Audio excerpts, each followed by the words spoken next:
मेरे पैर जल रहे हैं बहू प्लीज।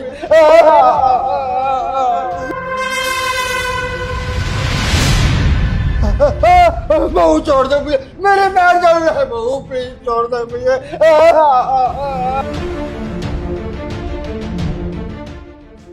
राहुल बेल्ट दियो।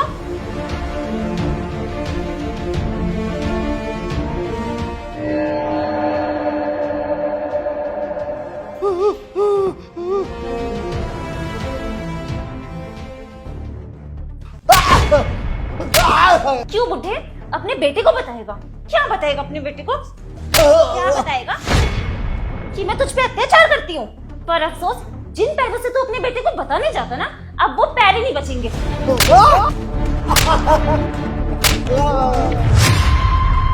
बहू मुझे माफ कर दे, मुझे माफ कर दे। मैं कुछ नहीं बताऊंगा अपने बेटे को, मैं कुछ नहीं बताऊंगा, कसम से कह रहा हूँ, छोड़ दे मुझे, माफ कर दे। पता है बुढ़े, तू मेरी जिंदगी का ना सबसे बड़ा सरदर्द बन गया है और पूरा दिन मेरे सिर पे चढ़ के नाचता है। यही मेरी लाइफ की ना सबसे बड़ी प्रॉब्लम है। सही किया बहन इसके साथ। जिस तरह ये लंगड़े ने हरकत की है ना सुबह काम ना करके, इसके साथ ऐसा ही होना चाहिए। और ये अपनी बेटी को बताएगा, ना रहेगी इसकी टांग और ना बता पाएगा। हाँ भाई, तू बिल्कुल सही कह रहा है। जब से मैं इस घर में शादी करके आई हूँ ना, मेरी तो जिंदगी नर्क की बन गई है। क्योंकि सुबह शाम तो बस मैं इस बुढ़े के आगे पीछे मंडराती रहती हूँ। पर अब सही है भाई, इस बुढ़े के पैर जल गए ना, तो ये एक जगह ना शांत बैठा रहेगा। और सुन बुढ़े, जल्दी से हमारे लिए खाना बना। बहू मैंने तेरा क्या बिगाड़ा है? तूने मेरे पैर भी जला दिए, अब तो मैं खड़े होने के लायक भी नहीं बचा। अब तो छोड़ दे मुझे, माफ कर दे। सुन बुढ़े, तेरे ना बेटे का कॉल आ रहा है। अगर तूने पीछे से कुछ भी बोलने की या करने की कोशिश भी की ना, तो समझ लियो तेरा क्या हाल होने वाला है। चुप रहियो। हेलो, हाँ जतिन। शिवानी कैसी हो तुम? मैं तो ठीक हूँ जतिन। और पापा कैसे हैं? तुम उनका ख्याल ठीक से रख रही हो ना? पापा जी तो बिल्कुल ठीक है।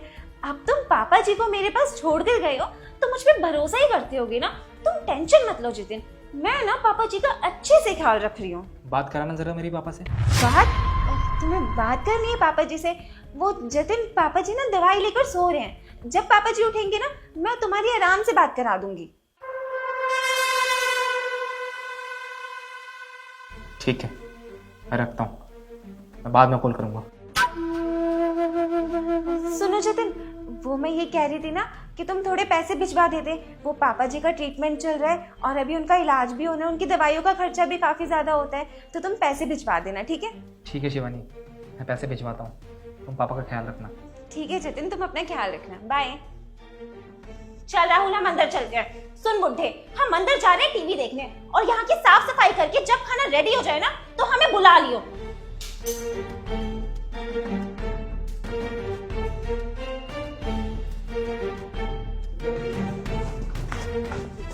पापा उठिए, एक मिनट। आप ठीक तो है ना? और ये सब क्या हो रहा था? क्या बताऊं, तेरी बीवी और उसका भाई दोनों मिलकर मुझ पर बहुत अत्याचार करते हैं, मुझे रोज मारते हैं। क्या पापा, शिवानी और उसका भाई आपके साथ ये सब करते हैं? हाँ बेटा, क्या बताऊं बेटा, तू तो बहू के भरोसे में छोड़ कर गया था ना, लेकिन इन दोनों ने मुझ पर बहुत अत्याचार किया, मेरी जिंदगी बर्बाद कर दी इन दोनों ने। पापा आपके साथ ये सब होता ना, आपने कॉल करके बताया क्यों नहीं मुझे? बेटा, तू तो देश की सेवा करने गया था और मैं तुझे अपने बारे में बताकर तुझे टेंशन में ही डालना चाह रहा था, बस इसलिए चुप रहा, चुपचाप सहन करता रहा। और बेटा मैं तुझे बताता भी कैसे, बहू ने तो मेरा फोन भी छीन लिया था, किसी से बात नहीं करने देती थी वो। आप टेंशन मत लो पापा, अब आपका बेटा आ गया है ना, अब आपको कोई हाथ नहीं लगाएगा। और इन्हें तो मैं सबक सिखा के रहूंगा, इन्हें ये बता कर रहूंगा कि एक फौजी के बाप के ऊपर हाथ उठाने का नतीजा क्या होता है। आप चलिए मेरे साथ।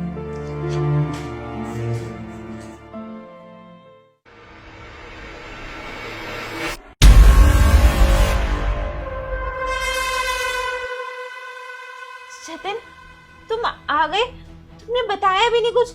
शिवानी, ये ना मेरा घर है और मेरा जब मन करेगा मैं तब इस घर में आऊंगा। तुम्हें ना इससे कोई प्रॉब्लम नहीं होनी चाहिए। और तुम्हें जरा भी शर्म नहीं आई मेरे पापा के साथ ये सब हरकत करते हुए? और जबकि तुम्हें पता है कि डॉक्टर ने इन्हें आराम करने की सलाह दी है। नहीं नहीं जतिन, ऐसा कुछ भी नहीं है। मुझे तो लगता है ना पापा जी तुम्हें मेरे खिलाफ भड़का रहे हैं। वो हमारे बीच लड़ाई कराना चाहते हैं। उन्हें तो वैसे पसंद नहीं है ना कि मेरा भाई तुम्हारे घर आकर रहे। अरे बस करो शिवानी, झूठ ना मेरे पापा नहीं तुम दोनों बोल रहे हो।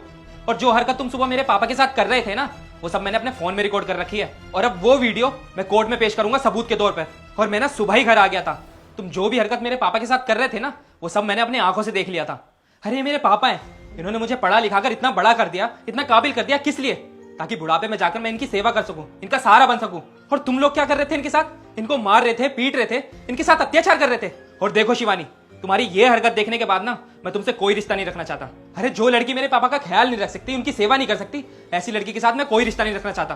तुम अभी के अभी अपना सामान पैक करो और निकल जाओ मेरे घर से। और बे तुझे मैं गांव से यहाँ पर पढ़ाने लिखाने के लिए लेकर आया था, ताकि तू पढ़ लिख कर कुछ अच्छा इंसान बन जाए, अपने पैरों पर खड़ा हो जाए। लेकिन तू क्या कर रहा था? मेरे ही पापा के साथ अत्याचार कर रहा था। अरे तुझे शर्म आनी चाहिए। मतलब बहन तो बदतमीज थी और भाई भी गया गुजरा निकला। अरे तूने जरा भी नहीं सोचा? अरे मेरे ही टुकड़ों पर पल रहा है तू, मेरी ही कमाई के पैसों का तू खाना खा रहा है, उसके बावजूद भी तू मेरे पापा के साथ ये हरकत कर रहा था। पर अब बस बहुत हुआ। मैं नहीं चाहता कि इस घर में पुलिस आए और कोई बड़ा कलेश हो। इससे पहले कि मैं तुम पर हाथ उठाऊं या कुछ गलत कर बैठूं, तुम अभी के अभी अपना सामान पैक करो और निकल जाओ मेरे घर से। नहीं नहीं जतिन, मुझे प्लीज माफ कर दो। मैं बहुत शर्मिंदा हूँ अपनी गलती के लिए। मैं मानती हूँ कि मुझसे बहुत बड़ी गलती हुई है और मैं तुमसे वादा करती हूँ आज की बाद ये गलती हमसे कभी भी नहीं होगी। और तुम सोचो ना जतिन, अगर तुम हमें घर से बाहर निकाल दोगे तो हम दोनों कहाँ जाएंगे? हमारा तो घर भी गाँव में है ना। ऊपर से मेरे भाई की पढ़ाई लिखाई का सब तुम ही तो देखते हो ना, हम दोनों का तुम ख्याल रखते हो। और तुम हमें घर से बाहर निकाल दोगे तो मेरे भाई की पढ़ाई छूट जाएगी। अब तुम गिरगिट की तरह रंग बदलकर मुझे ये बताना चाहती हो कि मैं तुम्हारे लिए कितना जरूरी हूँ? जितना जरूरी मैं तुम्हारे लिए हूँ ना, उससे कहीं ज्यादा जरूरी मेरे लिए मेरे पापा हैं। और रही बात तुम्हें पालने की कि तुम लोग कहाँ जाओगे कहाँ रहोगे, उससे मुझे कोई फर्क नहीं पड़ता। अगर तुम्हें मेरे पापा से कोई फर्क नहीं पड़ता ना, तो मुझे तुम दोनों से कोई फर्क नहीं पड़ता। नहीं नहीं जीजा जी, हम दोनों को घर से बाहर मत निकालिए। जीजा जी, आपके पापा के साथ हम बिल्कुल अच्छे से रहेंगे, इनको अपने पापा मान कर रहेंगे। जीजा जी, आप ही मेरा पढ़ाई लिखाई देखते हैं और आप ही जब निकाल देंगे तो मेरा पढ़ाई लिखाई का क्या होगा? और दीदी कहाँ जाएंगी? हमारा तो गांव में घर भी सही नहीं है। जीजा जी प्लीज हमें माफ कर दीजिए, आज के बाद ऐसी गलती नहीं करेंगे। हाँ जतिन, प्लीज हमारे बारे में सोचो, मेरे पापा के बारे में सोचो। उन्होंने इतनी मेहनत करके खेती बाड़ी करके मेरी शादी कराई है और तुम घर से बाहर निकाल दोगे, रिश्ता तोड़ दोगे हमसे, तो वो तो जीते जी मर जाएंगे ना। मैं तुमसे माफी मांगती हूँ जतिन, आगे से ऐसा कभी भी नहीं करेंगे हम दोनों। हमें घर से बाहर मत निकालो प्लीज जतिन। कम से कम हमारे बारे में ना सोचकर मेरे पापा के बारे में ही सोच लो। वो ये सदमा बर्दाश्त नहीं कर पाएंगे जतिन। हम आगे से ऐसी गलती कभी भी नहीं करेंगे प्लीज जतिन। ठीक है शिवानी, तुम्हारे पापा एक अच्छे इंसान हैं, उनकी इज्जत रखने के लिए मैं तुम्हें माफ कर देता हूँ। लेकिन एक बात मेरी हमेशा याद रखना, ये मेरे पापा हैं। अगर आइंदा तुमने इनके साथ दोबारा ये हरकत करी ना, तो मुझसे बुरा कोई नहीं होगा। और आखिर में मैं तुमसे बस इतना ही चाहता हूँ कि जितनी इज्जत मैं तुम्हारे परिवार की करता हूँ, उतनी इज्जत तुम मेरे परिवार की करो।